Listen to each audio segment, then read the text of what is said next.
Countdown. 5, 4, 3, 2, 1, 0. Go. Record. Selamat sore teman-teman semua, teman-teman Budut B84 dan teman-teman yang lain yang mau bergabung untuk acara Poli B84 sore ini. Seperti biasa kita baru memulai tahun baru ya. Tahun 2021 Sabtu 9 Januari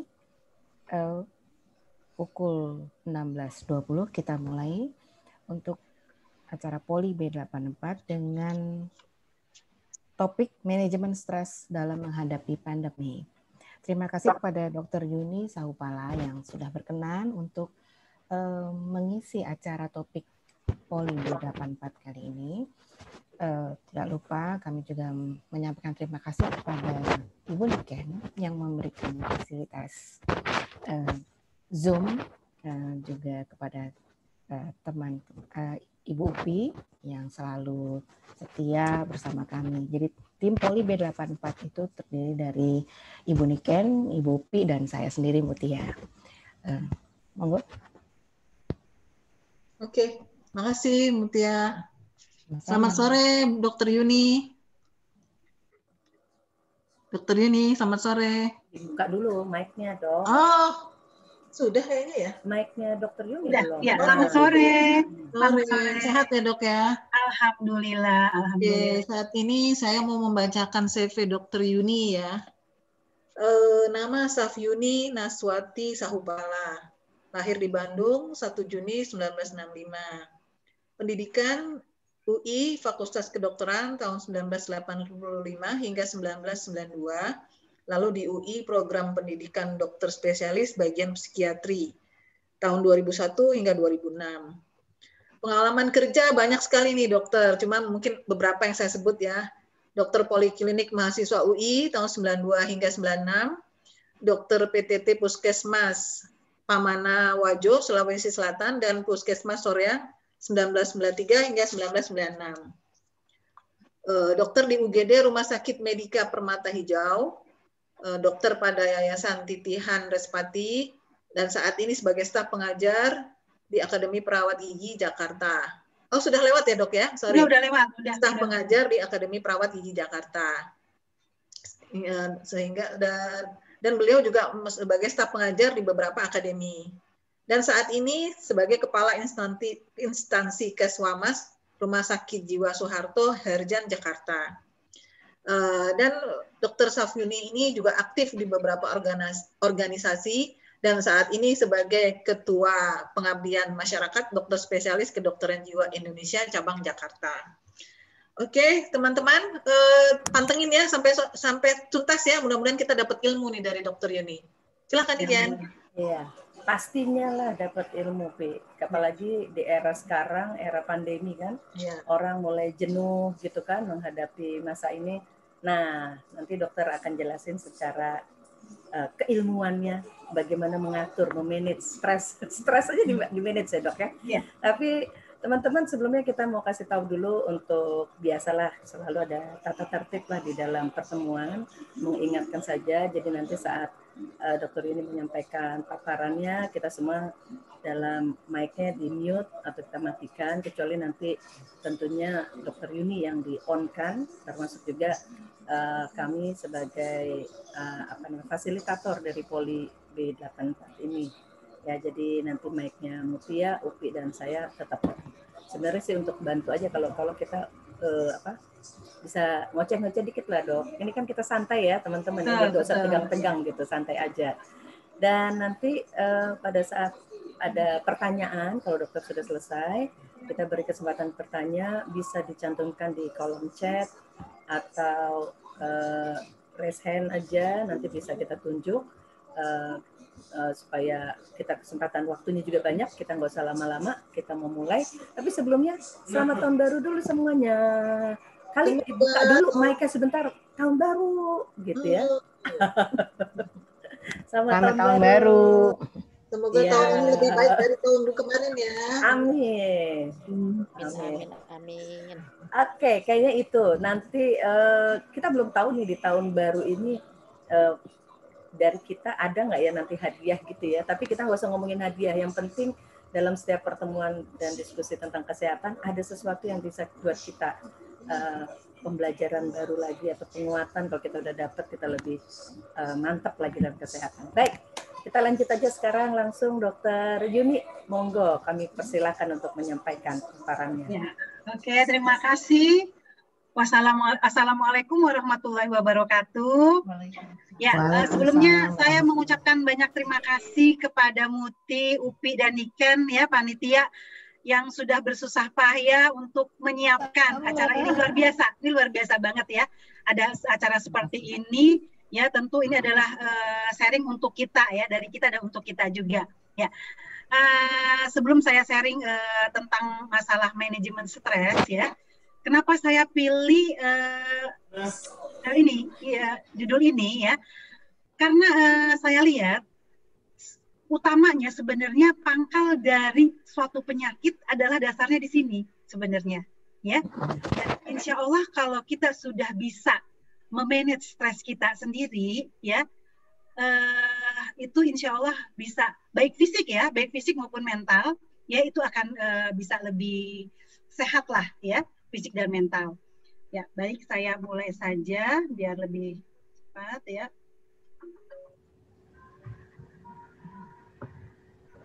Bentar. Oke, Afi, maaf ya, saya panggil dulu asisten, maklum ini suka gaptek gitu ya. Dok, itu mau menyampaikan materi itunya, Dok. Iya. Oke, soalnya ini minta maaf, Zoom-nya kami ini belum sampai yang bisa saya jadikan dokter co-host-nya. Jadi saya bantu gitu aja ya, Dok ya. Yang ini jadi bukan, dari ini kan yang ya, ini. Yang ini bukan. Betul ya, ke atas ya. Oke, sebentar, Dok. Cuma ya biasa, malum ya, Dok. Saya juga gaptek-gaptek nih. Udah terima kasih duluan nih. Iya, udah wassalamualaikum ini. Udah terakhir. Iya ya, salah. Tunggu dulu. Ini udah terakhir. Oh iya, maaf. Yaelah, kenapa bisa begini ke atas ya. Oke, minta maaf. Ya. Tadi soalnya saya lagi. Nah, itu. Oke, klik itu bawah. Yang penuh ya. Ya, jangan kepencet. Oke. Ya, oke ya. Ini udah penuh belum ininya ya? Tampilannya. Udah penuh ya? Sudah. Kelihatan nggak teman-teman? Kelihatan. Ya. Jadi manajemen stres dalam menghadapi pandemi COVID-19. Terus terang saya mengatakan bahwa dalam menghadapi COVID-19 ini kita kita tidak tahu sampai kapan ya. Dan itu kita perlu persiapan ya. Karena kita pengen cepat selesai. Nah, itu juga merupakan suatu stres bagi kita. Makanya kita harus bisa beradaptasi dengan COVID-19 ini. Ya, itu yang paling penting. Ya, silahkan. Nah, ini kalau kita membicarakan tentang COVID-19 ya, sebelum COVID ya, kita lihat di sini kita bisa berkumpul, nonton bola, nonton apa aja sampai deket-deketan gini ya. Ya, ke pesta, ketemu temen, makan bareng-bareng. Tapi setelah COVID apa yang terjadi? Kita harus berikan jarak, harus pakai masker, cuci tangan, dan kita biasanya senang ke tempat yang ramai, sekarang kita harus menjauhi. Ya, yang rame-rame, kalau udah ada yang kumpul-kumpul, pasti perasaan kita ngapain rame-rame, males kan? Ya. Nah, suatu perubahan kehidupan ini, ya, ini yang akan menimbulkan suatu yang namanya stres. Ya. Slide selanjutnya. Jadi apa? Jadi setiap perubahan akan menimbulkan stres. Semakin banyak perubahan, semakin cepat perubahan itu terjadi. Nah, semakin besar pula stres yang akan kita hadapi. Ya. Oke, lanjut. Nah, stres. Nah, kalau kita membicarakan stres kan konotasinya negatif nih. Selalu ya. Aduh, gue lagi stres nih, gue stres. Ya. Tapi terpikir kita adalah negatif. Padahal stres itu bukan hanya negatif sebenarnya, ya. Tapi pengertian kita kebanyakan itu adalah sesuatu yang negatif. Padahal sebenarnya kita juga membutuhkan stres. Kita butuh stres, ya. Jadi sepanjang hayat masih dikandung badan, ya, sepanjang kita masih punya nafas lah ya dalam kehidupan, setiap waktu kita akan mengalami namanya stres. Apa sih sebenarnya stres itu? Ya, sebenarnya ini cuma reaksi sebenarnya ya, reaksi seseorang baik secara jasmani maupun kejiwaan atau perilaku apabila ada tuntutan terhadap dirinya. Jadi semakin banyak kita dituntut, itu semakin besar pula stres kita, ya. Tapi kalau asal kata dari stres sendiri sebenarnya tekanan ya. Nah, tetapi nanti kita bisa lihat ya, sebenarnya stres itu ada yang positif, ada yang negatif. Kita lihat ya. Lanjut. Nah, ini dia. Stres. Kalau kita bicara yang positif ya, kita ternyata butuh stres. Karena kalau kita tidak mempunyai stres, ada tekanan, kita akan lebih santai, ya nggak? Ya nggak ada punya ambisi, nggak ada punya cita-cita, ya. Nah itu yang membuat kita juga, ya. Jadi perlu ada juga sebagai dorongan, ya. Nah ini yang positif yang kita sebut eustress. Apa? Jadi eustress itu ada, jadi semakin ada masalah, ya, ada tekanan, tetapi kita mampu beradaptasi. Nah adaptasi yang penting, penyesuaian terhadap stres. Akibatnya apa? Kita akan menghasilkan sesuatu yang positif, jiwa kita, kepribadian kita akan menjadi matang. Nah, tapi kalau yang negatif konotasinya, kita sebut distress. Distress itu artinya penderitaan. Dan ini kalau lama sekali kita kurang bisa menyesuaikan, apa akibatnya? Nah, itu akan mengalami gangguan fisik, ya, dan mental. Ya, ini secara keseluruhan, bukan mental aja, ya. Suatu penderitaan, kedinginan lah ya kalau secara fisik atau kepanasan ya. Nah ini adalah kalau mental nanti kita lihat apa dampaknya dari stres itu secara negatif ya. Nah ini adalah reaksi stres. Jadi kalau kita lihat di sini sebenarnya stres itu kan sebenarnya apa yang kita mengalami ya. Mata kita lihat ada suatu kejadian ya. Kemudian di mana di sini kalau masih ingat waktu biologi ya, itu ada suatu sistem timus namanya di sini ya, suatu sistem imun ya. Nah dia akan memberikan sinyal, nanti juga bisa melalui ini. Sebenarnya di sini yang mengatur semua di otak ya, di susunan saraf ya, namanya autonomic nervous system. Itu yang akan mengatur ketika kita stres, apa yang terjadi. Otot-otot kita jadi tegang, jantung kita juga jadi cepat, ya kan? Ya. Kemudian tekanan darah kita, kemudian juga mempengaruhi apa? Mempengaruhi juga sistem pencernaan, kelenjar adrenal, ya, dan usus halus di sini. Nah, kalau kita lihat, ya, ini juga akan terpacu dari sistem neuroendokrin. Jadi selain hormonal, sistem saraf, stres juga mempengaruhi itu. Apa yang terjadi? Ya? Ketika itu ada namanya kortisol, hormon kortisol, ini dikeluarkan untuk mengatasi suatu stres. Akibatnya apa? Jika kita mempunyai suatu penyakit yang kronis, misalnya diabetes ya, misalnya kencing manis, ya, ini akan tetap tinggi nih kortisolnya. Nah, kalau tidak diobati kencing manisnya maupun stresnya, jadi saling berhubungan. Dan ini juga ada namanya hormon epinefrin, ya, adrenalin, ini juga akan semakin meningkat ketika kita bereaksi dengan stres. Tapi dalam keadaan normal, ini sebenarnya akan turun lagi, ya, akan mencapai suatu keseimbangan, akan turun lagi. Tetapi kalau yang tidak normal itu akan naik terus.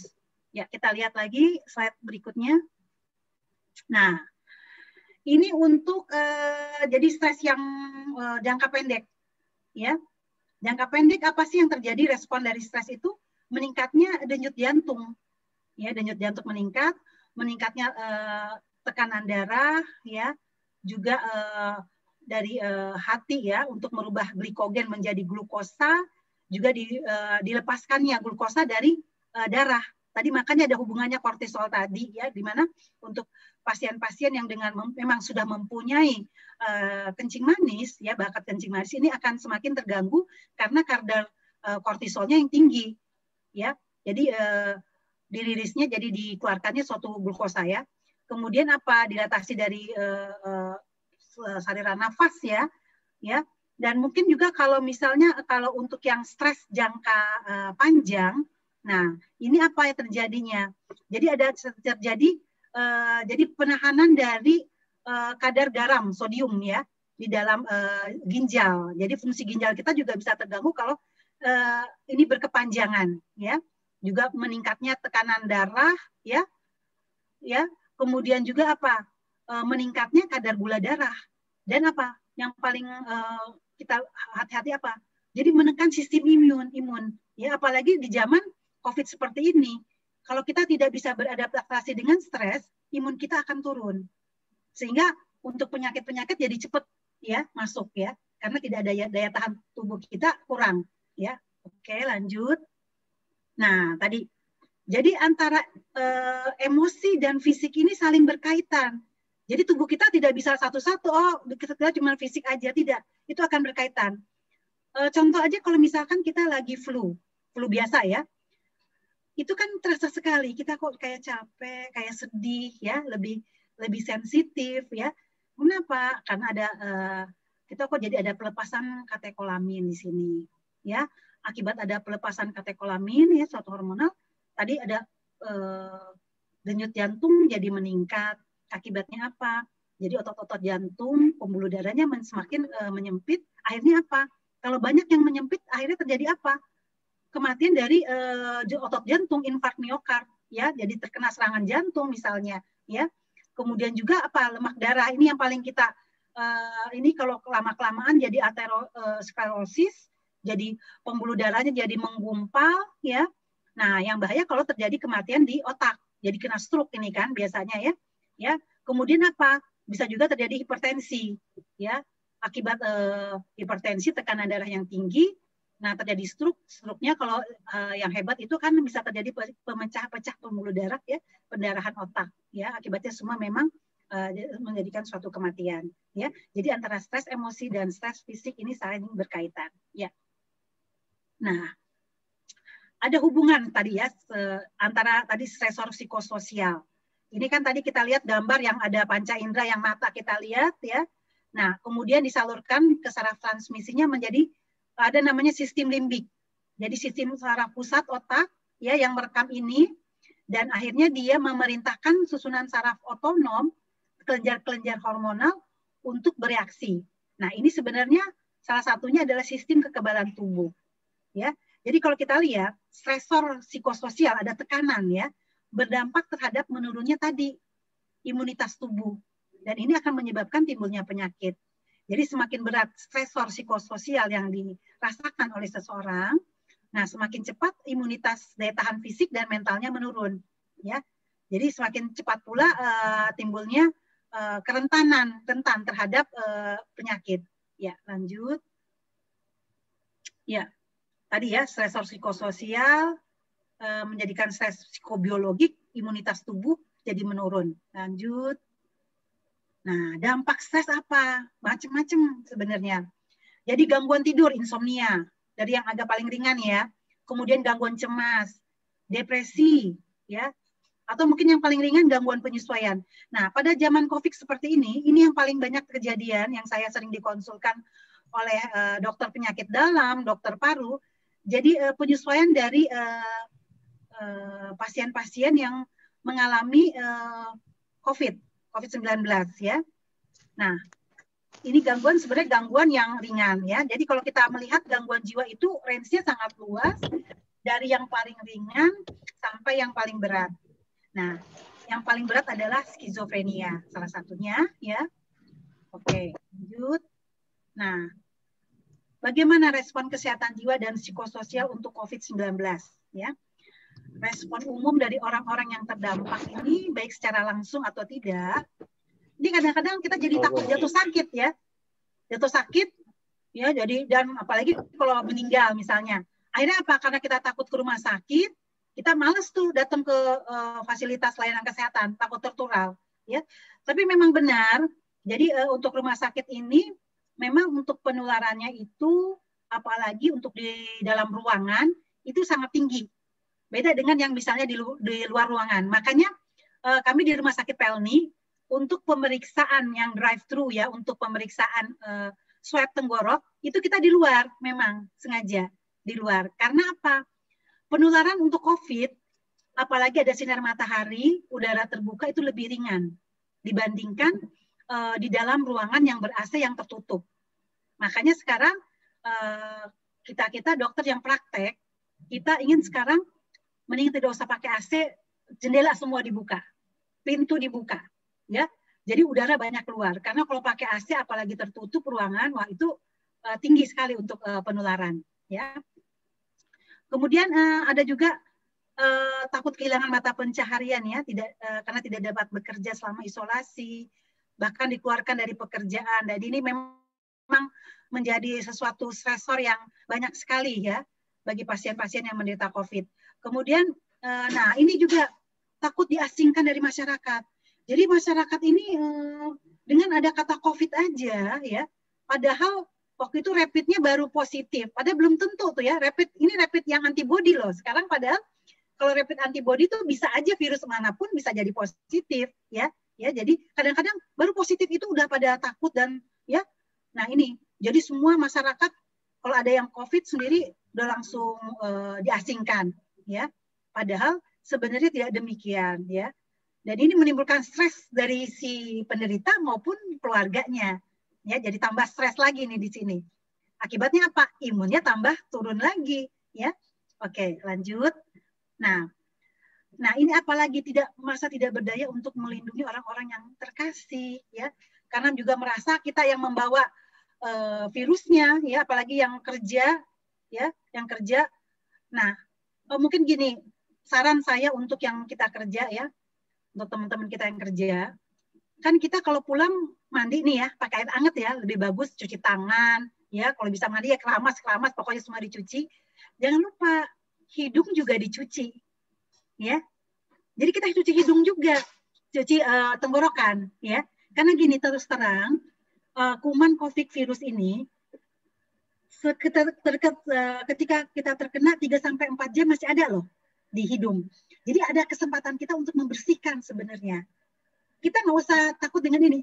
Pakai aja misalnya larutan garam, NaCl, ya, ditaruh di air hangat, ya. Terus kita hirup, ya mungkin kalau misalkan yang suka wudhu kan, kita hirup biasa sampai ke sini kan, kemudian dikeluarkan, kemudian kumur-kumur juga. Jadi setiap kita baru pulang dari luar, usahakan kita untuk cuci, baik cuci tangan, cuci hidung, cuci tenggorokan, semua dicuci bersih, ya. Insya Allah kita akan selalu usaha ya. Nah itu ada biar kita maksimal. Jadi bukan hanya cuci tangan, ya. Jadi semua pokoknya semua dicuci ya. Oke. Kemudian ada juga merasa bosan, kesepian. Nah, ini depresi, ini kok sudah terjadi gangguan ya. Oke, lanjut. Nah, berdasarkan swab dari perhimpunan ya, perhimpunan dokter spesialis kedokteran jiwa, ternyata pada masa pandemik ini diketemukan cemas dan depresi yang cukup tinggi. Jadi sekitar ada 66%, jadi lebih dari 50% mengalami depresi, 63% mengalami cemas. Dan ini ternyata diteliti perempuan yang lebih banyak ya mengalami hal ini. Ya, kalau kita lihat. Ya, lanjut. Nah, pencegahan COVID kalau kita menilai, kan kita mengatakan 3M, menggunakan masker, mencuci tangan, menjaga jarak, bahkan sekarang mengatakan menjauhi kerumunan, M1 lagi ya kan. Nah, sebenarnya ada tambahan, ini mungkin ya, ini baru wacana bahwa makanan harus seimbang, jadi gizi kita juga harus seimbang, ya. Dan apa? Yang terakhir apa? Manajemen stres, ya. Manajemen stres ini kita harus bisa mengatasi stres, karena tadi kita tahu bahwa stres itu bisa menurunkan imun tubuh. Untuk itu kita harus bisa memanagenya, ya. Beradaptasi berarti ya. Oke. Lanjut. Nah, bagaimana sih kita mengukur stres? Pengujian dengan gambar. Contoh aja misalnya ini ya, kita lihat. Coba Bu Muti, kalau dilihat bola-bolanya jalan apa diem? Jalan. Niken jalan, Muti. Jalan, stres nih kayaknya ini, waduh. Upi. Jalan. Jalan, oke. Yang kiri diam, tapi yang tengah jalan. Ya. Aca. Diam. Diam. Bambang. Bambang nggak jelas. Manggar, tanyain tuh. Oh, Manggar, ya. Kalau matanya bergerak, dia bergerak. Tapi kalau matanya tetap nggak bergerak, dia nggak jalan. Oke. Oh, berarti udah Ada stres. Andrea, Pak Kabar. Nggak ngerti Ini gue. teorinya nih. Gimana Aye? Gerak terus ya. Terus, oke, ya. Gerak, Kita lihat lagi ya, gambar yang satu lagi. Coba gambar yang satu lagi. Ya, ini gimana? Diam. Nah, ini Maksudnya gerak. Gerak. Ini gerak. Oke. Gambar yang satu lagi. Ya, Ini diem. Diam. oke. Jadi sebenarnya gini, ketika kita kurang tidur, ya kan, kita capek, ya, ini semua terasa bergerak. Jadi Ini gerak. gue gerak tuh Sebenarnya tadi, gerak diam. semua deh. Iya, sebenarnya dia mungkin Muti tadi capek tadi ya ngurusin ini. Ya, Berarti alasannya kalau capek. tiga-tiganya nggak bergerak, kebanyakan tidur dong. Enggak, kalau tiga-tiganya tidak bergerak berarti tidak kita stres. masih fokus. Saya aja yang tadi agak bergerak ini. Ketika kita agak capek, pusing dan ini agak seperti agak bergerak. Oh, ini gerak Enggak, semua. ini diam. Sebenarnya nggak bergerak ya. Gerak. Nah, Selamat deh yang sebenarnya diam tenang, berarti ya. istirahat cukup. Ya. Dan ini kalau ini hanya untuk melihat ini, tapi kalau kita sebenarnya ada suatu alat ukur, maaf, tadi saya belum sempat, baru terakhir tadi saya share ke Muti ya alat ukur untuk stres, yaitu kekebalan kita dalam menghadapi stres, yaitu di skala Holmes, dan alat ukur kekebalan stres yaitu skala Miller dan Smith. Sebenarnya ada ya, jadi kita menjawab suatu pertanyaan, ada beberapa pertanyaan itu sebenarnya. Nanti kita Ada di ada grup grupnya, ya? ya.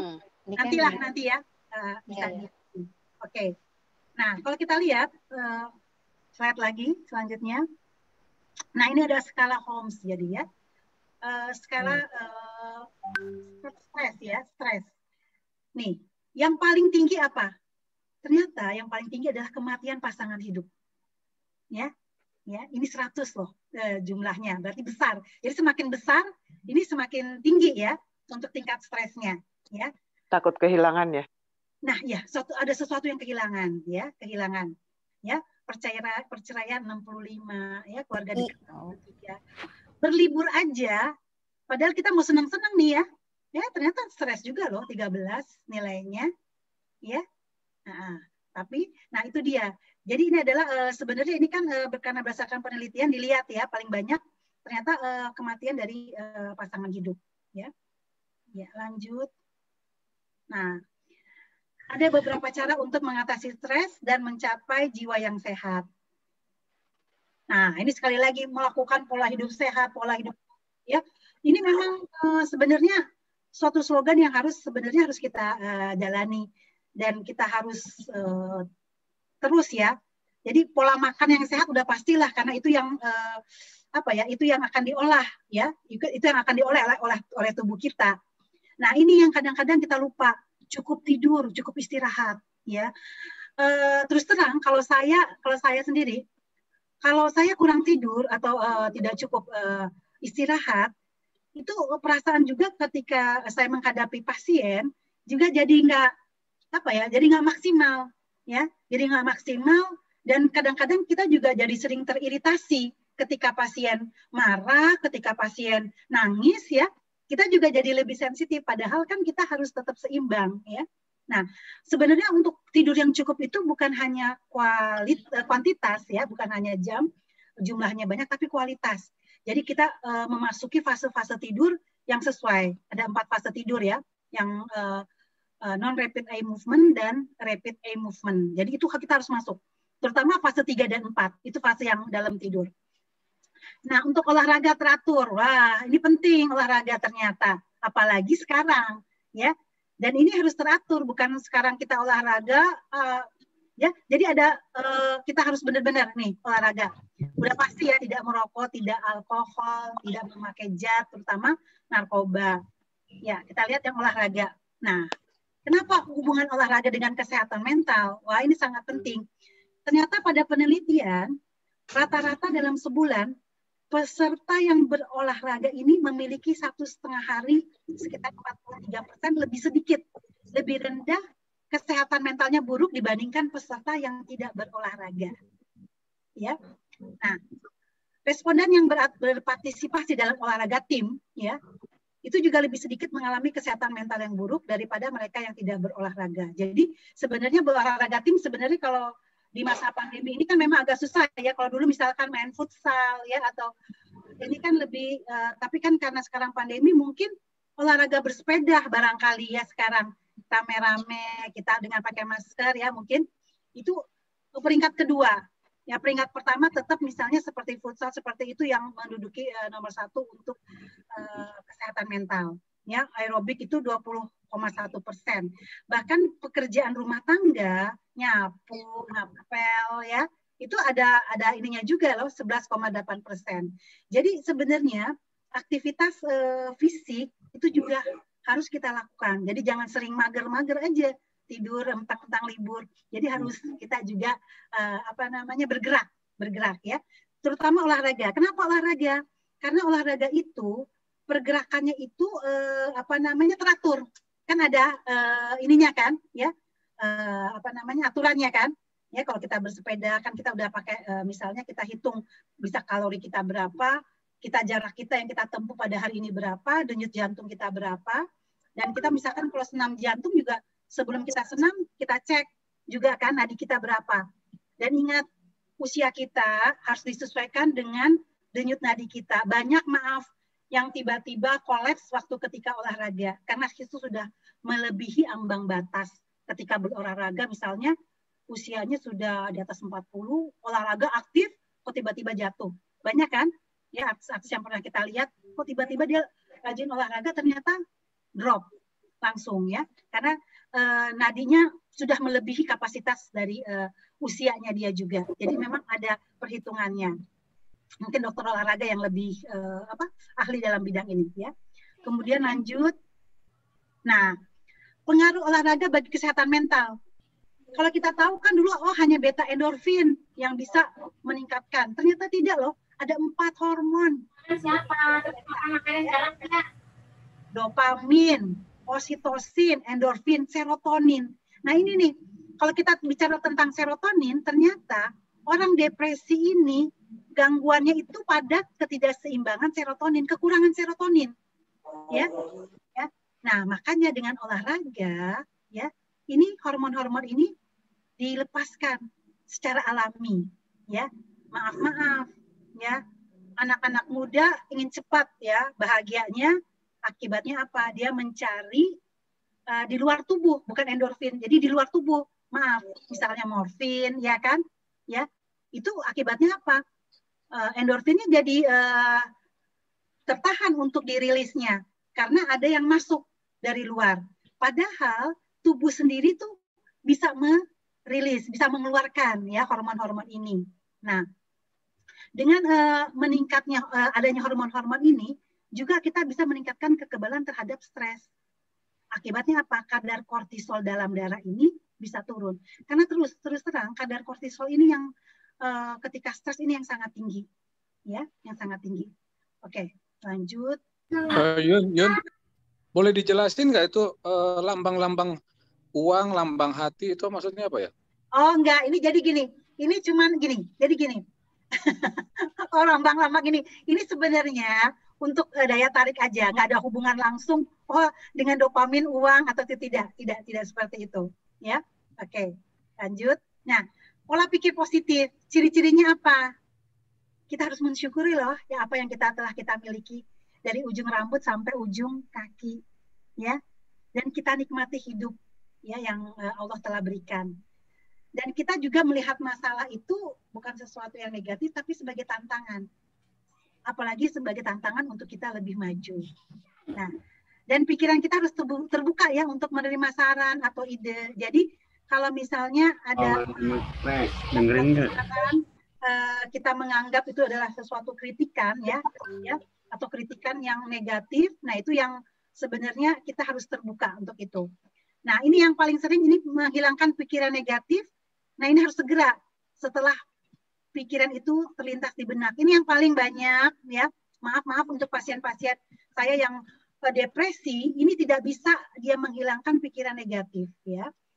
Menggunakan bahasa positif dan bahasa tubuh yang positif. Dan yang paling penting juga kita membina persahabatan. Alhamdulillah, Budut 84 dengan pertemuan di sini kita akan jadi membina persahabatan dan menjalin silaturahim ya. Nah ini yang sangat penting buat kita. Kemudian apalagi ya, terus ya slide selanjutnya. Nah ini jangan lupa hati kita selalu bergembira. Ini obat sebenarnya ya. Jadi sebenarnya punya energi positif ya. Ya. Ini untuk meredakan respon stres, jadi mengurangi rasa sakit, jadi juga bisa daya tahan tubuh kita meningkat. Jadi buatlah hati kita gembira, ya, bergembira. Dengan apa? Bisa aja misalkan kita dengan nonton film yang lucu. Sekarang kan banyak tuh cerita apa ya yang saya tuh suka nonton yang drakor, stand up komedi gitu kan. Yang sekarang kan ya itu cukup bisa membantu kita untuk membuat kita bahagia ya. Jadi maaf kalau ibu-ibu kan senangnya nonton film apa, drama Korea ya ada ya. Iya, drama Korea. Ya. Jadi kita ikut nangis nanti ya. Drama Korea. Oke, ya. Jadi untuk sekarang ini ya kita biasakan untuk gembira. Nah, ada juga yang terpenting sebenarnya. Ya, slide. Ya.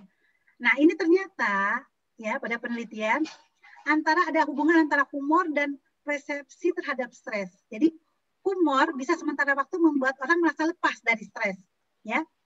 Nah, dan humor ini juga ya bisa membantu individu menemukan persepsi yang baru terhadap persoalan yang dihadapi. Dan tertawa ya bisa meningkatkan sekresi endorfin. Nah, jangan lupa tersenyum. Nah, senyum nih. Kita jangan sampai mahal senyum deh, ya. Ya. Tersenyum aja itu juga bisa meningkatkan merilis ya beta endorfin, tapi jangan lupa senyumnya itu adalah senyum yang sejati, ya. Ya, jadi senyum yang memang dari hati ya, yang paling dalam. Oke. Lanjut. Nah, ini ada relaksasi. Gimana cara kita melakukan relaksasi?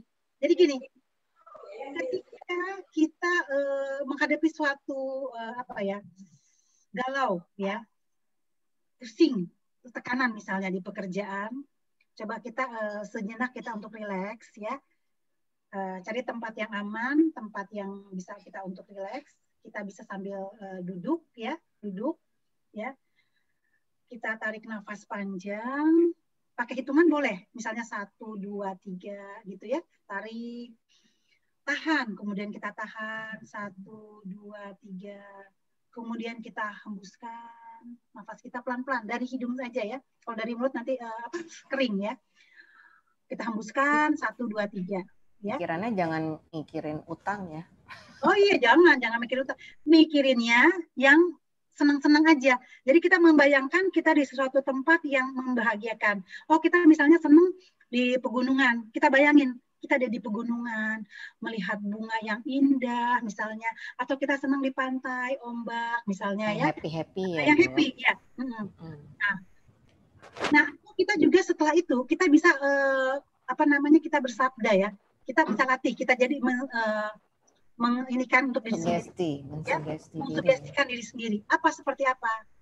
Misalnya gini, mulai hari ini dan seterusnya insya Allah saya bisa tenang, nyaman, sehat, segar. Ya. Jadi gini, kalau kita hal-hal positif selalu kita masukkan di dalam memori kita, insya Allah ya inputnya tuh masuk yang positif, outputnya juga positif. Tetapi tadi kan kalau kita memasukkan ke diri kita tidak bisa, susah, jelek, ya, ya, bodoh, ya, seperti itu. Ya input, ya outputnya juga jadi negatif, ya. Jadi itu, jadi selalu kita menyelesaikan hal-hal yang positif terhadap diri kita, ya. Nah, jadi mensyukuri. Atau misalnya untuk kita yang Muslim, mungkin dengan kita bisa berzikir, ya. Di samping itu kita berzikir, misalnya dengan kita tarik nafas astagfirullahaladzim, misalnya kita membuskan la ilaha illallah pelan-pelan, dan kita memaknai apa yang kita ucapkan, ya, mensyukuri insya Allah, ya, itu pelan-pelan. Ya, untuk jadi gini, ketika kecemasan kita datang, kita usahakan untuk dialihkan. Itu paling penting. Karena orang cemas itu biasanya skemanya negatif, berputar di situ-situ aja. Berputar di situ-situ aja terus, ya. Oke, kita lanjut lagi. Nah, ada strategi sebenarnya untuk menghadapi masalah. 4A kita, ya. Hindari, apabila memungkinkan, kita hindari sumber masalah yang menyebabkan kita stres, ya. Ya. Misalnya, ini yang paling ekstrim, ya. Udah tahu kita ngutang membuat kita stres. Ngutang lagi, ngutang misalnya, ya, itu yang atau kita merubah beban masalah. Jadi coba kita libatkan ke orang lain, misalnya dengan orang yang ahlinya, kita menceritakan kalau misalkan istilah kita untuk psikoterapi adalah kita bisa ventilasi, ya, ventilasi itu jadi kita bisa mengungkapkan hal-hal yang ada di dalam diri kita yang sesuatu yang tidak nyaman, ya, ya. Kemudian kita bisa, nah ini yang paling penting apa, beradaptasi. Jadi beradaptasi. Jadi kalau kita sesuatu masalah itu, maka kita bilang, aduh ini masalah kok berat banget ya. Nah kadang-kadang kita orang kan kadang-kadang coba lihat nanti hikmah dari masalah itu, ya. Hikmah dari masalah itu apa sih sebenarnya? Memang kan kadang-kadang kita belum bisa lihat apa untuk pertamanya, ya.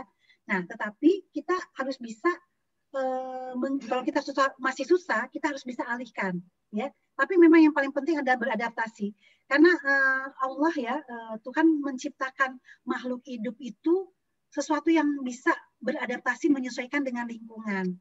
Jadi apalagi manusia yang diberikan akal, sedangkan tumbuhan, hewan, tumbuh-tumbuhan ini juga mampu beradaptasi dengan lingkungan, ya kan? Ya. Kemudian apalagi, dan nah ini yang kadang-kadang memang suka agak susah diterima, belajar untuk menerima sesuatu keadaan dalam hidup kita, ya. Nah ini yang menerima ini, yang menerima, ya. Kadang-kadang itu menyakitkan, menyedihkan, tapi itulah bagian dari hidup kita, ya. Jadi siklus dari hidup kita. Oke, lanjut. Nah ini yang tidak kalah pentingnya, ya, untuk kita yang beragama, ya, tingkatkan iman dan takwa, karena ada mendapatkan penelitian bahwa spiritual ini dapat mempengaruhi seseorang untuk memberikan kekuatan, ya, dan keyakinan. Juga mekanisme keterkaitan emosional dan spiritual dalam kaitannya dengan imunologis dapat dijelaskan melalui mekanisme peningkatan dan penurunan sistem imun. Jadi iman dan takwa juga perlu ditingkatkan. Saya rasa itu, ya, tadi yang kita mengatakan bahwa senyum itu adalah memproduksi serotonin, endorfin yang ajaib, ya. Ternyata triliunan, ya, sel-sel saraf kita yang ada namanya sistem limbik, ini yang mengatur emosi, ya, perasaan. Ya, jadi senyum tulus dapat meluruskan hal-hal yang bengkok. Oke. Saya rasa itu, mungkin silahkan kalau ada pertanyaan kita bisa diskusi, ya. Mudah-mudahan apa yang saya sharing, mudah-mudahan bisa mendapat manfaat, ya, membuat manfaat untuk teman-teman sekalian. Saya rasa itu. Wassalamualaikum warahmatullahi wabarakatuh. Waalaikumsalam warahmatullahi wabarakatuh. Terima kasih Dokter Yuni. Terima kasih. Baik. Ayo. Kita buka sesi pertanyaan. Hai, aku dong. Boleh tanya. Aca. Aca. Coba dulu. Aca.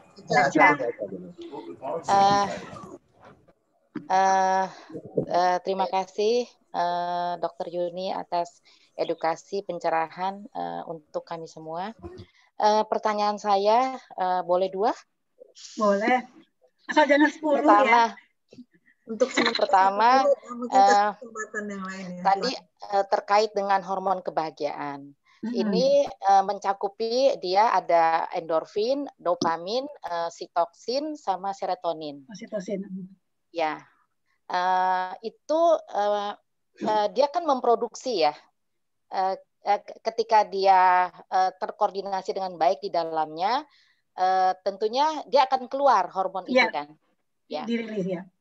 Ketika dia tidak bahagia, produksi itu melempam. Artinya dia tidak mengeluarkan hormon itu. Betul? Betul, ya. Jadi, saya lanjut ya. Dalam hal ini, adakah suatu mensiasati dari sisi makanan? Dari sisi makanan, karena kan secara alam bawah sadar kita, itu kecemasan itu selalu mendominasi. Dia selalu mendominasi. Dia selalu mengalahkan fungsi itu yang fungsi di dalam itu yang tadi saya sebutkan itu, hormon-hormon itu. Nah, mensiasatinya mungkin dengan makanan, sehingga produksi itu dia efektif, optimal, dan berguna bagi pertahanan imun. Itu ke satu. Boleh nambah? Atau langsung jawab aja ya, nanti suka lupa kalau ini. Oke. Jadi saya jawab aja langsung ya, gini benar. Jadi memang ada beberapa makanan yang memang dianjurkan ya, terutama untuk yang mengandung serotonin itu dari unsur kacang-kacangan, ya kacang-kacangan ya. Kemudian untuk ikan, jadi ikan terutama untuk ikan-ikan yang di laut dalam, ya seperti ikan salmon. Ya. Itu serotoninnya ternyata pada penelitian tuh lebih tinggi serotoninnya ya. Kacang-kacangan juga jadi serotonin, ya serotoninnya. Jadi sayur dan buah itu kan memang vitaminnya kita. Apalagi kita membutuhkan pada saat ini, pada usia kita di atas 50 tahun, ya udah jauh lah dari 40 tahun sebenarnya ya. Itu di mana kita membutuhkan suatu vitamin D, ya itu untuk imunitas. Kenapa kita butuh matahari? Kenapa kan tadi harus matahari ya? Karena terus terang kalau kenapa kita olahraga baik, apalagi olahraga di luar ruangan, karena di bawah kulit kita ada namanya provitamin D. Jadi ketika itu ada sinar matahari, otomatis yang provitamin D yang ada di bawah kulit ini akan terurai menjadi vitamin D, dan itu untuk tulang kita, ya kan? Ya kan? Di samping itu juga hormon tadi yang dilepaskan yang tadi kita berolahraga, ya serotoninnya, apalagi dengan makanan-makanan. Dan ternyata memang untuk makanan-makanan yang mengandung lemak tinggi ya terutama lemak jenuh itu memang itu akan bukan menurunkan, jadi prosesnya lemak yang lebih banyak itu untuk itu jadi membuat selain aterosklerosis tadi, penebalan dari pembuluh darah ya, kalau kita sering makan makanan seperti itu memang harus selalu dibersihkan. Jadi apalagi nanti kalau seandainya kita tadi ketemu dengan hal-hal yang menyulitkan kita, cemas ya. Ingat, cemas itu semua orang, siapapun, saya pun sering mendapatkan suatu cemas, ya. Itu adalah hal yang suatu wajar. Tetapi ketika itu disebut tidak wajar, ketika kecemasan itu tidak turun-turun. Wajar kalau misalkan kita cemas, misalkan anak kita belum pulang nih, ya kan? Apalagi misalkan perempuan, udah jam 9, udah jam, kok belum pulang? Kita cemas. Tapi ketika dia datang kan turun lagi, ya kan? Ya, adrenalin kita kan udah turun lagi. Jadi yang sebenarnya keseimbangan itu yang paling dibutuhkan. Jadi ketika itu bisa turun lagi seimbang, itu nggak apa-apa. Tapi yang paling kenapa disebut cemas itu kalau nggak turun-turun, ya adrenalinnya iya tetap di atas sampai susah tidur. Nah itu dia, itu yang menjadi suatu gangguan ya. Saya rasa itu. Oh ya, tentang makan lagi lupa saya. Satu lagi coklat. Ternyata coklat, tapi yang coklat hitam ya, yang dark coklat ya. Dark coklat. Dark coklat, tapi ingat, bukan yang pakai yang glukosanya tinggi. Maaf, ternyata glukosa tinggi itu mempengaruhi imunitas. Jadi kita jangan terlalu jadi manis-manis ya. Yang glukosa ya. Jadi kita usahakan untuk menggunakan juga makanan yang karbohidratnya sebenarnya jangan yang tinggi ya. Kalau kita mau mencapai suatu karbohidrat, ya, saya rasa itu penting juga diimbangi. Maka tadi keseimbangan tadi untuk imunitas tubuh kan sebenarnya keseimbangan yang 2M tadi ya, menu yang seimbang, menu makan yang seimbang, ya, Seperti itu. Oke. Baik, pertanyaan kedua nih kepada Bang Manggar ini. Silakan Bang Manggar. Oh iya, makasih Dokter Yuni. Saya ada 2 pertanyaan, tetapi pertanyaan yang pertama kayaknya sudah kejawab tadi. Pertanyaan kedua adalah, selama udah 2 tahun ini ya, 2 tahun ini saya tuh kalau tidur nggak pernah mimpi. Oke. Nah, apakah itu baik atau enggak? Nggak mimpi ya? Enggak. Tapi setelah bangun tidur seger nggak? Segar. Alhamdulillah. Kayaknya bukan dia doang deh, gue juga kagak pernah mimpi. Justru tidur yang baik kualitasnya itu tanpa mimpi sebenarnya.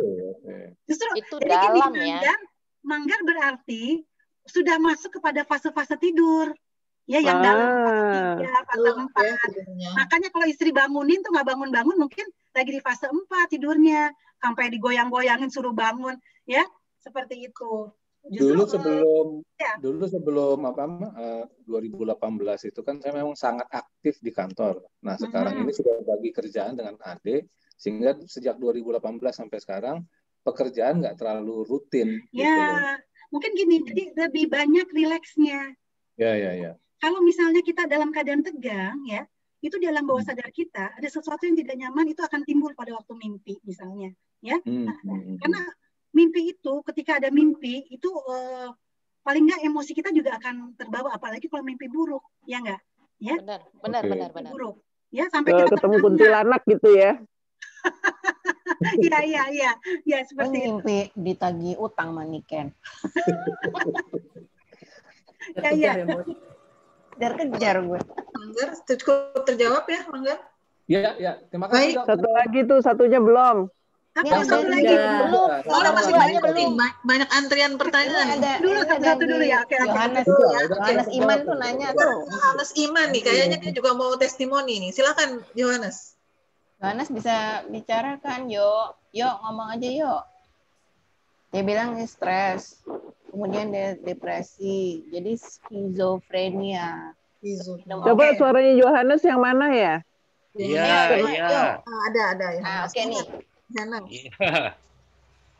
Iya Dok, selamat sore Dok. Sore. Oh ini nama Yohanes, salam kenal ya.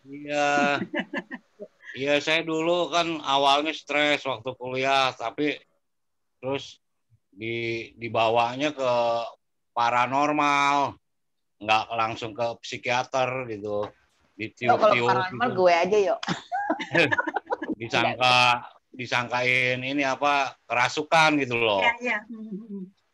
Ya, jadi saya tidak terdeteksi secara dini gitu Dok. Nggak langsung dibawa ke psikiater. Iya.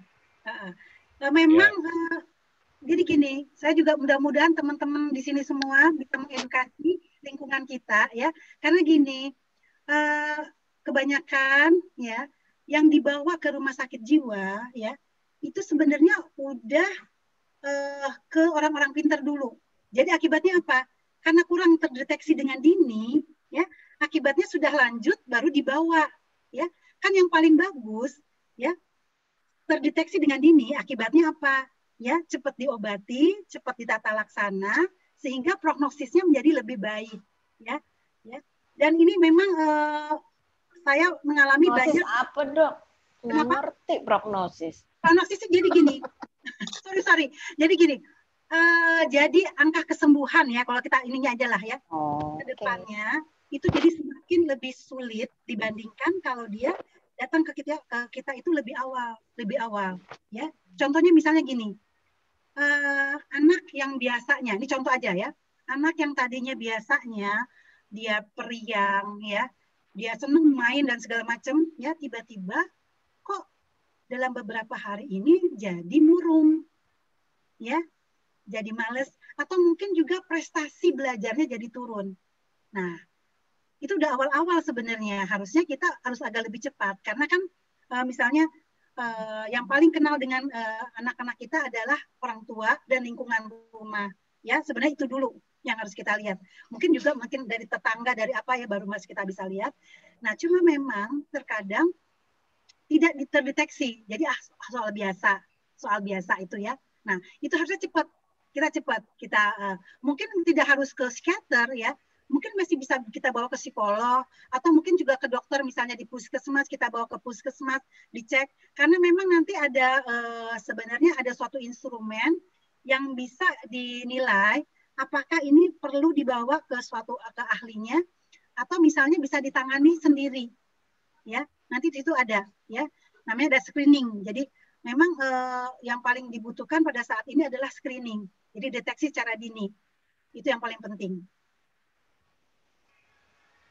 Boleh ada menjawab ya? Maksudnya gini, kalau misalnya udah kayak Jo ini kan udah dikasih obatnya seumur hidup gitu, dengan dosis ya. Nah, terus bisa berkurang nggak atau bisa ini nggak, Dok? Gini. Jadi jadi gini, kalau sama, jadi gangguan jiwa itu sama dengan gangguan fisik. Jadi ada tingkatannya, ada ringan, sedang, dan berat tadi kan ya. Nah, kalau yang berat tentu sama dong kayak orang dengan penyakit fisik, misalnya orang dengan kencing manis yang berat yang sudah dirawat, masuk keluar rumah sakit, ya, orang dengan tekanan darah tinggi, hipertensi, ya, tentu kan nggak bisa lepas obat begitu saja, ya kan? Ya, ketika dia salah makan, kencing manis, gula darahnya naik lagi, sama, ya, sama. Jadi kalau sudah sampai kepada gangguan jiwa berat, ini ya kita harus terangkan bahwa ini memang akan seumur hidup. Ya, mending kita memberikan sesuatu, jadi tidak kita kasih harapan palsu gitu ya. Ya kita bilangkan aja, kita akan memberikan ini cuma mungkin bisa dosisnya jika terkontrol akan disesuaikan, ya. Nah, tapi selama ini yang saya lihat untuk gangguan jiwa berat ini sama dengan penyakit fisik, ya sama, ya akan terus diobati karena terus terang ada ketidakseimbangan yang namanya zat kimia yang di dalam otak yang kita sebut, nanti kita lihat aja di Google, neurotransmitter. Neurotransmitter itu apa? Banyak banget ya. Tadi salah satunya ada tadi yang kita udah bicarain, ya serotonin, dopaminnya, oksitosinnya, adrenalinnya, semua itu, ya itu yang tidak mengalami ketidakseimbangan. Sama kan dengan orang misalnya yang kencing manis, bahwa ada gangguan di pankreasnya, ya kan, hormon insulinnya. Ya kan, nah seperti itu sama seperti itu. Dok, sebentar. Yo, udah yo. Itu kan apa yang paling susah dalam Yanti mendeteksi. pengen dilihat wajahnya dong, Yanti. Yang paling susah, saya pengen tahu gitu, kayak Yohanes ya. Yang apa sih itu, apa yang bisa kita mendeteksi kalau kita itu depresi dan kita stres? Gejala awal tuh, kalau flu kan gampang. Gak enak badan, oh itu kita ke flu. Kalau stres sama depresi itu apa kayak Yohanes gitu? Gini. Yohanes, maaf, saya sebut bilang diagnosanya? Iya, saya F20, Dok. Ya, Yohanes maaf, skizofrenia berarti kan ya, skizofrenia. Jadi gini, ya. Jadi kalau stres itu tadi saya bilang stres itu bukan gangguan, itu masih di luar, ya. Ketika disebut gangguan jiwa, yaitu ketika sudah mengalami suatu distres dan disfungsi. Jadi ketika sudah ada suatu penderitaan dan ketika sudah ada mengalami suatu ketidakmampuan dalam melakukan apa pekerjaannya, dalam misalkan dia dalam pendidikan sudah mengalami ketidakmampuan dalam menyelesaikan pendidikannya, ya. Jadi dua itu harus ada, distres dan disabilitas. Ya, nah kalau untuk depresi ini juga kan ada tingkatannya ya, ada ringan, sedang dan berat, ya. Nah tadi kalau yang ringan, ya itu mungkin dengan curhat aja, dengan ventilasi aja, mungkin dalam beberapa waktu sudah bisa teratasi. Tapi kalau misalnya yang sedang dan berat itu kan mesti dibantu dengan obat, mesti ada beberapa jangka waktu, ya. Kalau sudah disebut gangguan tadi kan dua tadi sudah masuk. Tapi kalau cuma seperti tadi, cuma stres, gue lagi stres nih. Tapi ketika dalam 1-2 hari kita bisa mengatasi, ya sudah belum termasuk gangguan. Karena kok gangguan itu ada jangka waktunya juga, ada waktunya, ya. Seperti depresi, dalam waktu 2 minggu. Ini tidak bisa. Kenapa gue merasa dalam 2 minggu ini selalu sedih, galau, ya. Terus kemudian, nah kadang-kadang datang ke kita ini. Yang pertama kali, kadang-kadang baik cemas, itu biasanya orang susah tidur. di susah tidurnya itu tuh gangguan. Kalau berkepanjangan susah tidurnya, nah itu yang harus kita hati-hati ya, seperti itu. Biasanya datang ke kita itu dengan keluhan sulit tidur pertama-tamanya biasanya, tapi nanti setelah digali-gali, oh ternyata dia depresi ya. Sekali wawancara ya, misalnya oh ternyata ini ya, seperti itu. Biasanya sih dia datang ketika dengan gangguan susah tidur, baru karena sudah mengganggu kan, orang susah tidur kan, apalagi berhari-hari, aduh itu nggak enak banget ya, saya rasa itu. Ya, Yanti. Oke. Enggak, berarti dia udah kelihatan ada berat dan ada ringan ya. Kalau yang tadi si siapa Francis, siapa namanya tadi? Siapa sih namanya tadi yang Yohanes, sorry. Yohanes tuh awalnya tuh gimana Yohanes? Apalagi sejak kuliah ya? Iya, sejak kuliah. Awalnya gimana Yohanes? Bisa sharing.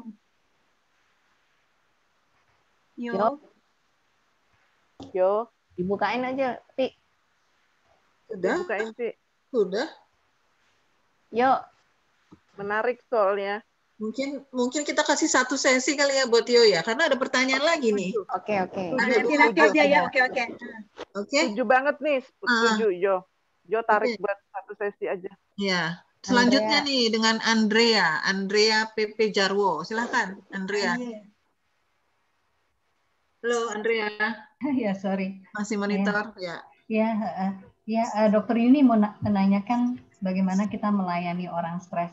Bila kita tahu bahwa stres, apakah sebaiknya kita abaikan, beri waktu, ya, atau gimana ya supaya dia tenang. Ayo makin cantik aja. Alhamdulillah. Demikian juga Dokter Yuni dan semuanya.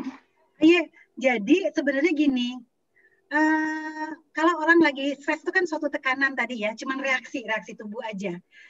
Ada orang yang memang itu kan berarti kita harus lihat kepribadian orang selalu beda-beda ya. Ada yang memang senang menceritakan ya, ada orang yang memang ingin berdiam diri sejenak misalnya, yang merenung ya, yang tidak mau diganggu, ada seperti itu ya. Ada orang yang memang harus kita tanyakan karena dia malu untuk mengungkapkan ya. Jadi kalau saya bilang kita harus lihat ya, tipe kepribadian dia itu seperti apa sih. Ada kan orang yang ingin ditanya-tanya suka nggak mau kan, dia ditanya-tanya ya. Ada orang yang memang seneng kan, ya. Ada orang yang seperti itu, yang terbuka memang orangnya ya. Nah, jadi kalau menurut saya, kalau memang dia tidak membutuhkan bantuan kita, dia tidak ini, kita jangan jadi apa maksudnya? Ya alhamdulillah kalau misalkan dia orangnya, ayo udah tahu, oh ini orangnya memang kalau kita tanya memang senang, itu kan kelihatan ya, kelihatan ya. Nggak apa-apa kita bisa masuk. Tapi kalau misalnya memang dia ingin sendiri, ingin merenung atau apa. Contohnya aja artis kita misalnya kayak Titiek Puspa ya. Kalau nggak salah dia itu mengalami gangguan penyesuaian. Jadi dia termasuk depresi yang ringan ya, gangguan penyesuaian ketika Mus Mualim meninggal. Itu selama 6 bulan kalau nggak salah. Sehingga dia jadi tidak produktif untuk menciptakan lagu kalau nggak salah ya waktu itu ya. Karena Mus Mualim kan ini pasangan. Tadi kan kematian pasangan itu kan nomor 1 ya. 100 ya. Sehingga dia benar-benar ada bagian dia yang hilang gitu kan ya, ada sesuatu bagian yang hilang. Nah memang jadi memang kita harus dipersiapkan untuk itu ya, terutama apalagi kita udah usia 50, maaf ya, kaki kita memang di dunia satu, sudah di alam kubur misalnya satu. Kita harus tahu bahwa itu memang kita semua di sini adalah camat gitu ya, calon mati. Kita nggak tahu kapan kita diambilnya. Ya kan, kita nggak bisa. Memang itu adalah nah itu penerimaan tadi loh, yang itu yang harus kita dalam suatu kehidupan, karena ada beberapa tahapan kehidupan. Nah, jika kita melalui suatu tahapan kehidupan dengan sempurna, otomatis nanti beradaptasi. Jadi sebenarnya kalau kita adanya siklus kehidupan itu ada fase-fase ketika anak-anak dia membutuhkan energi yang besar ya untuk menghadapi suatu tekanan. Akibatnya apa? Ketika dia sampai dewasa, ada suatu tekanan yang menurut orang lain itu ada hal-hal yang tidak susah atau tidak berat, tapi bagi dia susah. Karena apa? Energinya udah nggak mampu, ya, energinya sudah habis gitu loh. Ketika dia masih anak-anak tuh sudah, jadi Allah kan menciptakan kita ada 100, misalnya 100 lah energi yang kita dikasih. Tetapi dalam perjalanan waktu, ya, dengan seiring berjalannya waktu, ternyata energi itu, ya, ada yang bertambah, ada yang berkurang. Nah, ini perjalanan hidup kita ini memang kita tidak tahu, ya.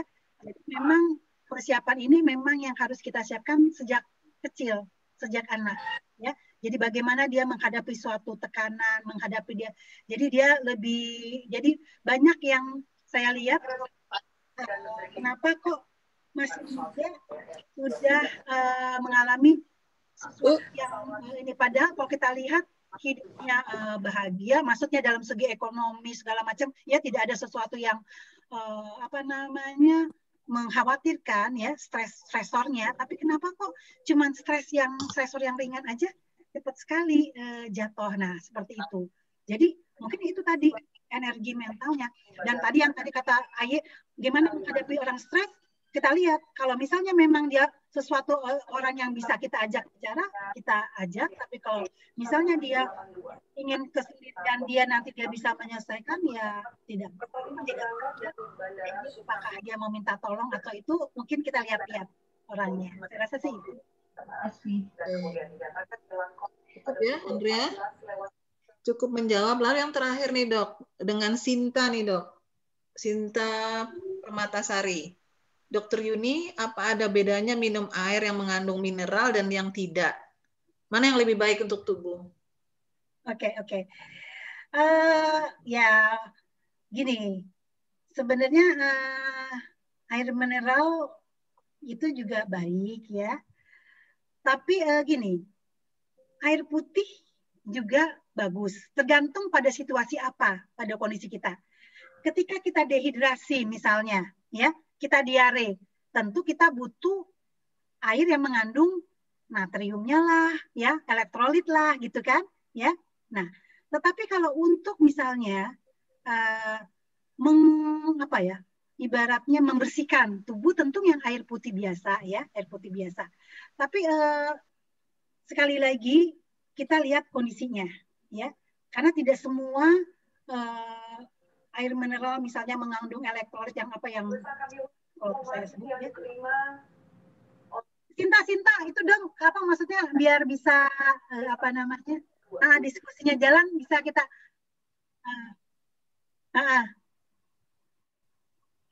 gimana? Nah, jadi seperti itu kalau menurut saya gitu ya, makasih ya penjelasannya. Sorry, lagi nyetir, sorry, makasih. Iya, nggak apa-apa. Oke. Masih ada waktu kita buka lagi atau gimana nih, teman-teman? Tadi masih ada yang pertanyaan kedua ya dengan Aca ya. Masih sempat ya waktunya? Dok, nanya dong. Oh, Mutia yang mau tanya atau gimana nih? Iya, jadi sebenarnya kalau makanan dan minuman itu ngelihatnya ke tadi kan disampaikan karbohidrat ya, mengurangi karbohidrat. Ada lagi nggak? Atau juga ada pengaruhnya ke golongan darah atau gitu nggak ada? Atau ya, sifat? Memang sih ada waktu itu ya mengatakan bahwa golongan darah O itu lebih lebih tahan ya terhadap suatu infeksi, ya. Golongan darah AB yang lebih rentan, ya. Tapi sekali lagi ya, karena tadi berdasarkan makanan ya, karena kan makanan yang kita olah kan, itu kan yang kita olah dasarnya kan, dasarnya.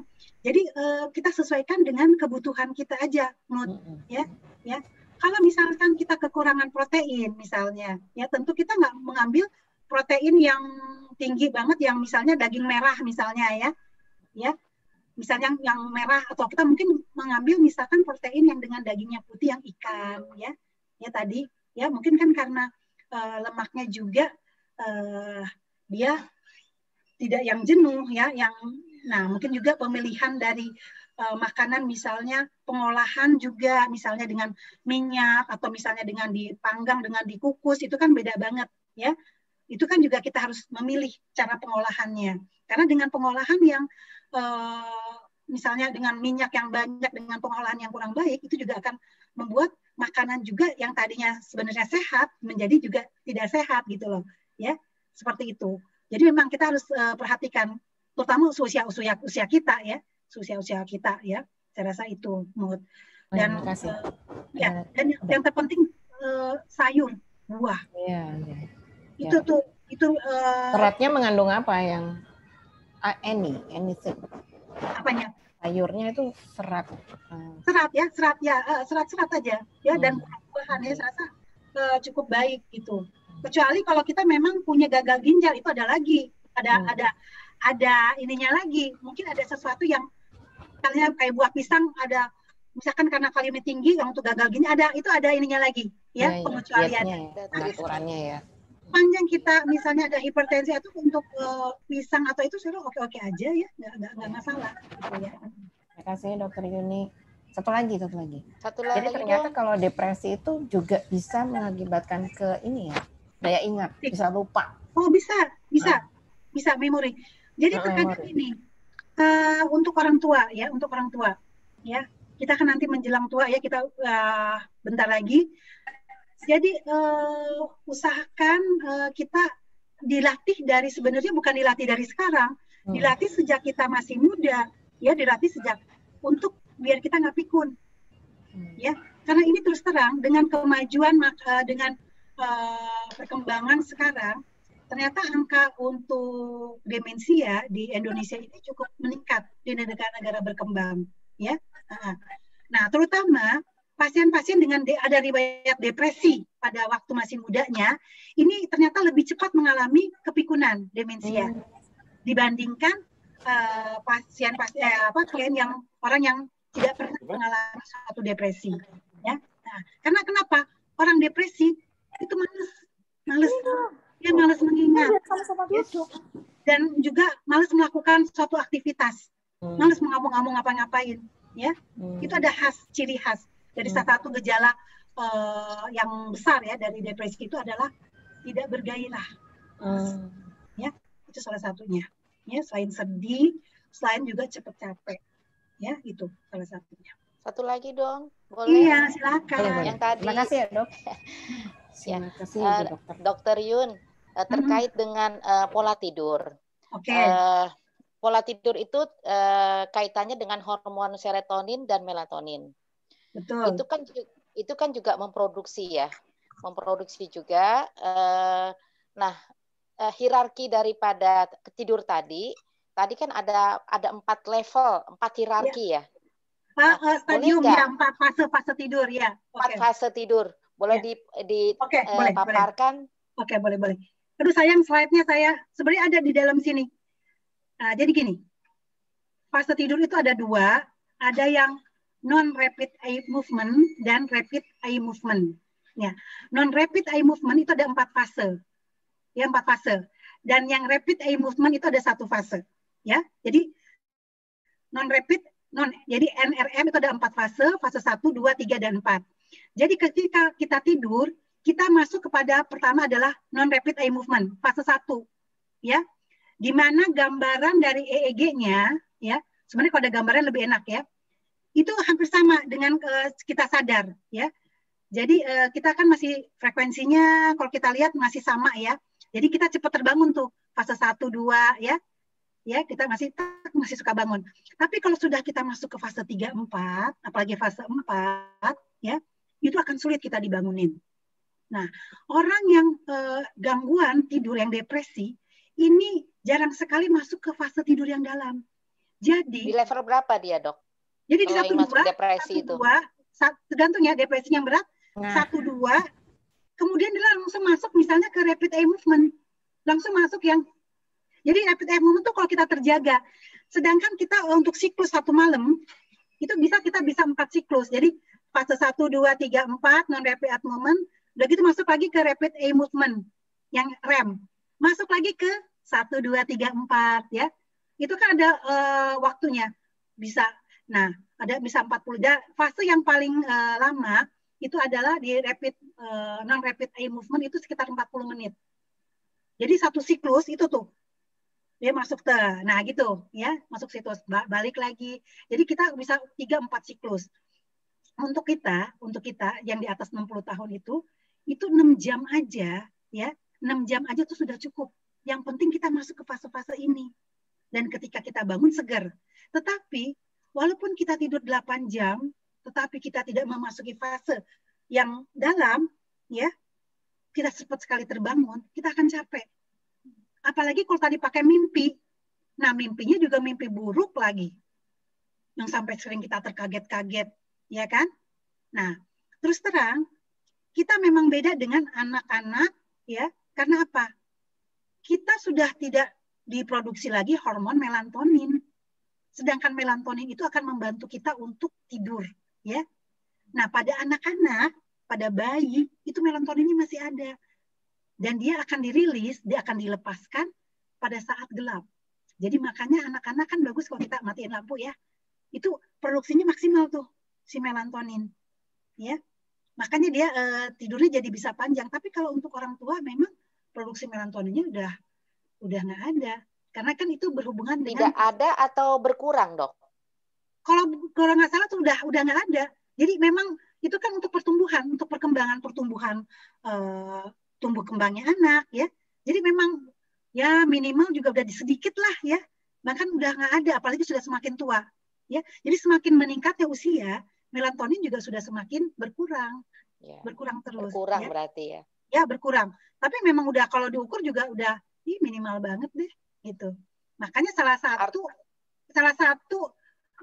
obat dari depresi ya, atau untuk karena kan orang depresi itu suka susah tidur ya. Salah satunya adalah turunan dari melatonin tadi. Kalau kita lihat di misalnya kayak yang dijual-jual di adu obat ya, kan ada tuh yang mengandung melatonin ya kan? Nah, ya. Ya. Nah, itu salah satunya sebenarnya ya.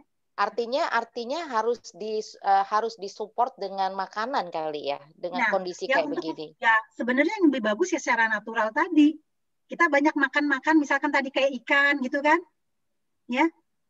Apalagi ikan yang bawah laut, tapi memang mahal ya ikan yang di bawah laut ya, cukup mahal kan. Kayak salmon, kayak apa gitu ikan-ikan yang di bawah laut tuh ya. Tapi memang dia mengandung ininya bagus ya. Serotoninnya juga kan. Dan kacang-kacangan ya. Kacang-kacangan. Ya. Oke. Dokter, terima kasih jawabannya. Sama olahraga. Sharingnya. Sebenarnya kita olahraga tuh penting. Saya mau bilang nih siapa yang jago olahraga, mungkin hari-hari apa kita bareng-bareng tuh bisa dengan bisa dengan Zoom kan, kita bareng-bareng olahraga misalnya. Oh kita mau senam jantung misalnya, ya kita bareng-bareng ya. Karena dengan bersama-sama khusus poli itu bisa ya dok? Hah? Acara khusus poli ya, sekali-sekali kita ada. Setengah jam ya. Saya rasa itu penting ya, kita dengan olahraga. Jadi paling nggak dalam seminggu 3-4 kali lah kita berolahraga, jangan sampai kita sayang ya waktu kita. Sebenarnya dengan olahraga itu kita adalah memanjakan diri kita loh sebenarnya dengan olahraga, ya dengan olahraga.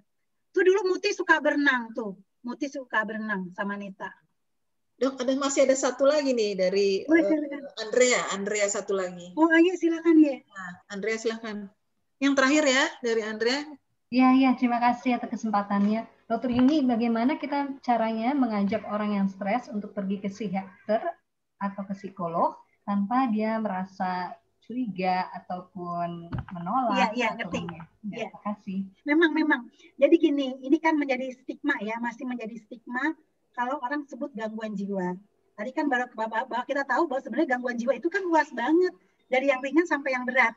Dan dari bayi sampai lansia. Luas banget sebenarnya gangguan jiwa, ya.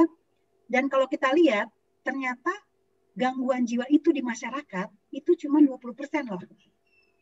Yang sehat jiwa 20%. Yang paling banyak apa? Orang dengan masalah kesehatan jiwa. Belum sampai gangguan jiwa, 60%. Ya. Nah, kalau tidak cepat tertangani, ini akan menjadi gangguan jiwa. Dia belum sampai gangguan, tapi dia merupakan suatu yang high risk. Faktor risiko yang tinggi untuk mengalami suatu gangguan jiwa.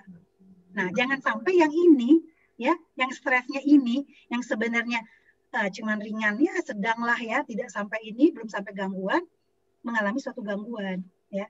Nah, saya rasa memang harus diedukasi ya, terutama untuk masyarakat, apalagi ayah kan dosen nih, bisa untuk memberikan suatu edukasi bahwa nggak usah takut lah ke psikiater, ke psikolog, seperti biasa aja ya. Atau misalnya kalau memang mendengar rumah sakit jiwa aja kita takut, atau kadang-kadang siapa saja boleh deh ke rumah sakit jiwa, nanti saya temenin ya. Muti sama Niken udah pernah ke sana tuh. Upi juga Upi belum ya? Belum. Ke sana aja ke rumah sakit jiwa.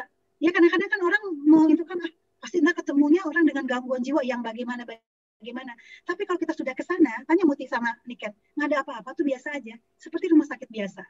Ya, karena mungkin kita waktu masih kanak-kanak terkesan bahwa orang gila itu harus sesuatu yang menakutkan ya, sesuatu sebenarnya kalau dia tidak diganggu, kalau dia akan merasa nyaman ya, kalau kita juga dengan tenang. Karena ada beberapa kasus ya.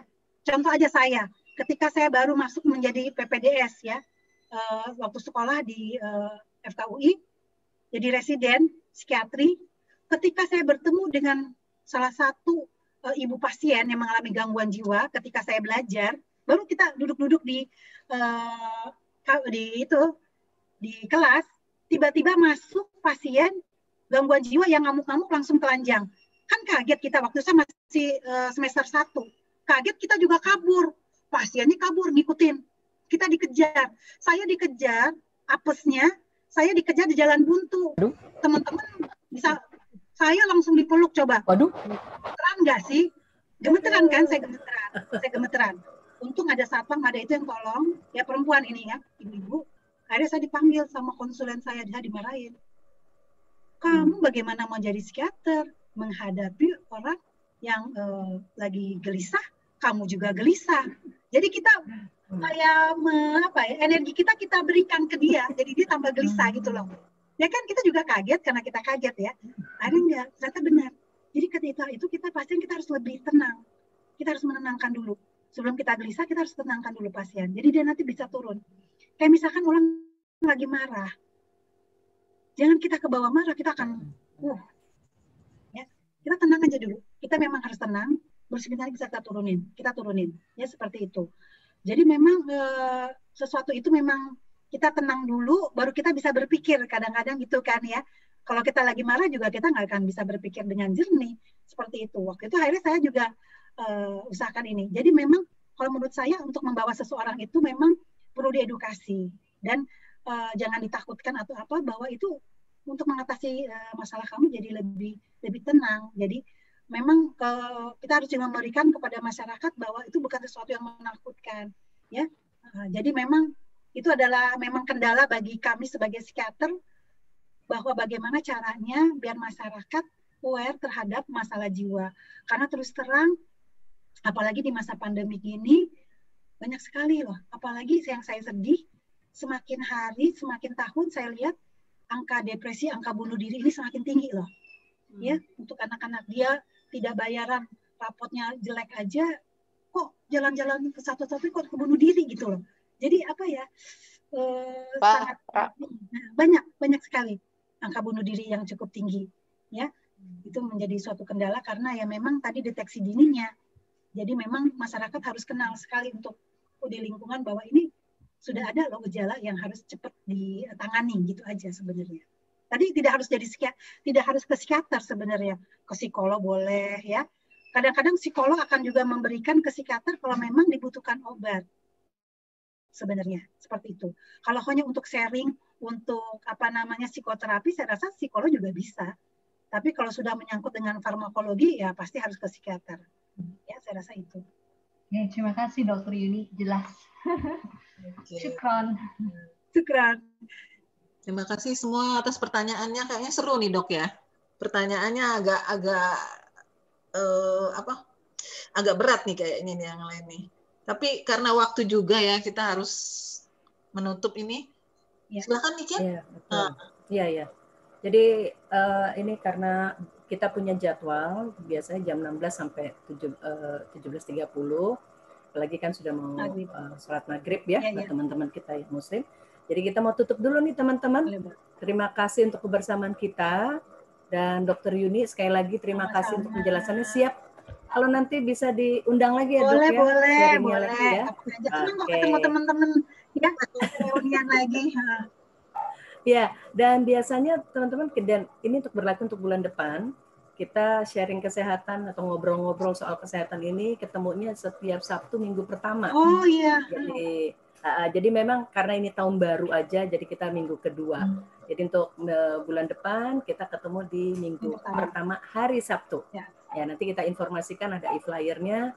Silahkan nanti kita akan cari lagi teman-teman kita juga nanti kembali ke Dr. Yuni. Boleh ya. Dan sampai nanti tingkat stres yang di kita lebih tinggi lagi waktu ketemu kan, repot kita. Iya, kan? Diulang lagi. Nina juga telat nih. Nah, Nina telat. Ampun Nina. Oke, mungkin kita mau foto bersama dulu. Boleh ya. Bisa ditampilkan video-videonya. Nah, wajahnya biar kelihatan semua yang ganteng, yang cantik, yang tidak stres.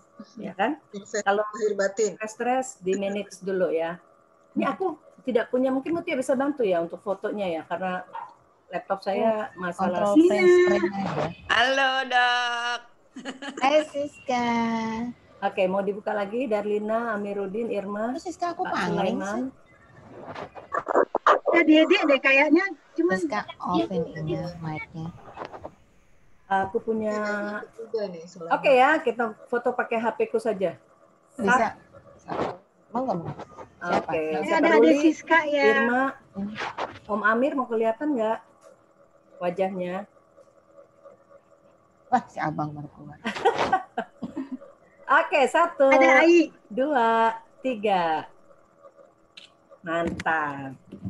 Baik, jadi kita kan ketemu. Kenapa nggak muncul? Tadi udah muncul. Mana tuh? Ya, oke Mutia. Jadi kami dari Poli B84, terima kasih atas nama Mutia, Upi. Gamal. Gamal. Aduh, ketua kelas nih. Lupa stikernya nggak dihidupin. Oh, iya. Gamal dari Yoyi, salam. Ya. Salam tadi ya.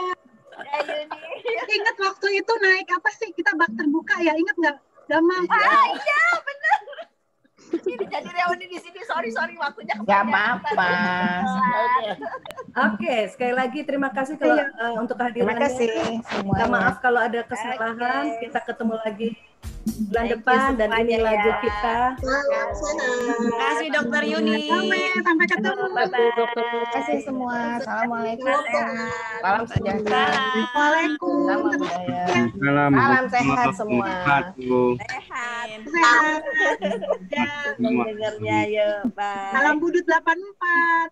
Salam sehat. Dokter Yuni ini paling susah kosongnya nih. Kapan nih, Dokter? Dokter Yuni itu sudah bilang bisanya minggu. Mau gue kalau senam. Kita senam yuk. Senam boleh. Boleh senam. Ya, ada waktunya. Boleh, tapi cewek aja, semuanya cewek. Cewek aja. Bajunya harus khusus dong, Dok. Baju khusus kok. Bajunya khusus nggak? Enggak juga sih, tapi kalau cewek semua kan nggak ini. Dokter Yuni berenang yuk. Oke. Ya, yang cowok-cowok manyun deh, nggak bisa senam. Gua nggak dengar tadi, gua nggak dengar.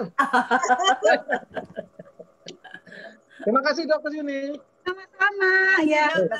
Terima kasih teman-teman. Terima kasih. Sudah hadir. Panitianya juga terima kasih. Ya, panitia luar biasa deh. Terima kasih. Hebat banget. Terima kasih. Terima kasih. Sangat bermanfaat. Ya. Sampai ketemu di sesi yang akan datang. Tetap sehat ya, tetap sehat. Amin ya robbal alamin. Oke, semua saya akan close ya. Bentar, kemana nih wajahnya? Iya. Maaf kalau ada keliru kata ya.